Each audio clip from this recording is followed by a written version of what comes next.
Now we've got a disgruntled ex-cabinet member, grumpy that his preferred former prime minister is no longer his number 10. He's throwing his teddies in the corner, calling for yet another change in prime minister. This is self-indulgent, it's reckless, and it's defeatist. The Conservatives need to ditch the Prime Minister Rishi Sunak or face extinction, says former Cabinet Minister Simon Clarke. You'll remember he's one of the Rwanda 11 who tried to torpedo his own government's key immigration policy. Simon Clarke was also one of the last defenders of Liz Truss before her short-lived spell as Prime Minister collapsed. Let's get a view from a different end of the Conservative Party with the MP Tobias Ellwood. Good morning to you. Good morning to you. What do you make of Simon Clarke's intervention? He says failing to act would itself represent a decision. Every Conservative MP, that's you, Tobias Ellwood, will need to live with the decision they make in the coming days for the rest of their lives. Failing to act would itself represent a decision. Look at the polls. Personal insults don't change the facts. I have no further comment to make. Well, I mean, where do I start with this? You said that I was at the other end of the party. It is that broad church that appeals to the electorate. No, Tobias, you can't say broad church. Don't let me make my case, and then you can come back, and I'm happy to listen. Okay. But let me make my case, is that if we don't present ourselves as a unified party with a broad spectrum of appeal, we will lose.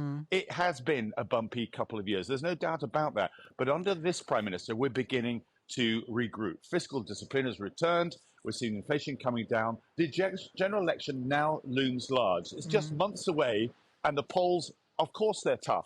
It's going to be a mountain to climb. But 25% of the voters remain undecided. Polls always narrow towards the elections. And now we've got a disgruntled ex-cabinet member, grumpy that his preferred former prime minister is no longer his number 10. He's throwing his teddies in the corner, calling for yet another change in prime minister. This is self-indulgent, it's reckless, and it's defeatist. And I'm pleased that colleagues are increasingly distancing themselves from his comments. You can display leadership, you can produce the most impressive party manifesto, but if you do not exhibit unity, you will lose. And I really do discourage any other colleagues that might be inclined to come out and support Simon Clarke to please think again. Okay, Tobias Ellwood, he says personal insults, i.e. throwing my teddies out the pram or into the corner, don't change the facts. What facts are these? That somehow, if we change a prime minister again, that we're going to win the next general election. Look where we are. Look at the progress that we've actually made. And look at the colleagues' interests of what they would like to do right now. And he is out of sync with the rest of his parliamentary party. And he knows that. What he's trying to do is have an argument about where the party should go on the flip side of the election now. And that is self-indulgent. He says, I know I'll be attacked for saying this, perhaps even accused of positioning myself or on behalf of another, emphatically neither of which I'm doing. I'm speaking out because the stakes for our country and my party are too high to stay silent. Do you think, he talks about the party being made extinct. Do you think that he's just panicking because of the polls?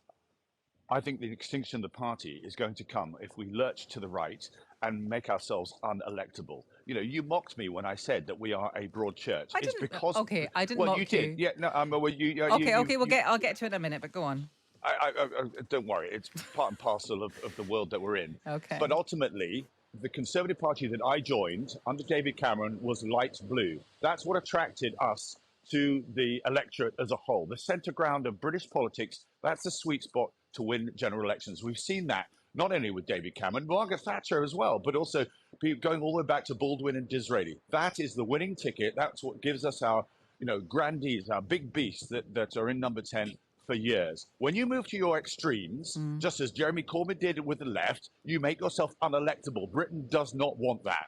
And the idea that somehow we go on this journey increasingly to the right, to a darker blue place, will see our party fragment and disappear. Our great party that's been around for centuries. I just want to go back to the broad church point. The point there is that it's something that, so we have, there's so many different groups within the Conservatives, right, which you would say is a broad church, and it's become a bit of a cliche, and that's why it's just a little bit of a joke that when people come on, the first thing they say is broad church. Throughout the Rwanda bill, we had all these different factions talking about what they wanted. Everyone would come on, Jacob Rees-Mogg, everyone say, we're not fighting, we don't hate each other, we're just a very broad church. And that's a fair enough point, Tobias Ellwood. But I think I'm right in saying that he's talking about there's talk of yet another group called is it the Popular Conservatives? And it feels like, how broad is too broad a church? Well, the broad churchness about it is the fact that you have differing views under the Conservative banner. The group that you just mentioned, I mean, it's getting into the People's Front of Judea world here. And Yes. forgive me, but I don't even understand many of these groups at all. And I think if you did a Venn diagram, you'd probably find Yes. that many of them are in the New or Democratic or whatever Conservatives they call themselves. Why not just be a Conservative? Why not support the Prime Minister, particularly with the election looming months away? That's what we want to see. Unity, unity, unity. Tobias Ellwood, thank you very much. That is the MP, Tobias Ellwood. That's the fact you sounded a bit hurt that you made a comment about broad church. The point is also it's a political cliche, and we heard Kevin Honeyrick earlier on in this program, didn't we? He did the thing. Someone actually got in touch to say he did the full range of things: clear plan, brighter future, stopping the boats, ding, ding, ding, ding. And that's the point you were making, wasn't it? That language has itself become a cliche. Every time there's a squabble in the Tory party, which is every single day, they say it's a broad church. Now, actually, he then went on to be fairly robust in his criticism of that group of people. Simon Clarke has thrown his teddies in the corner.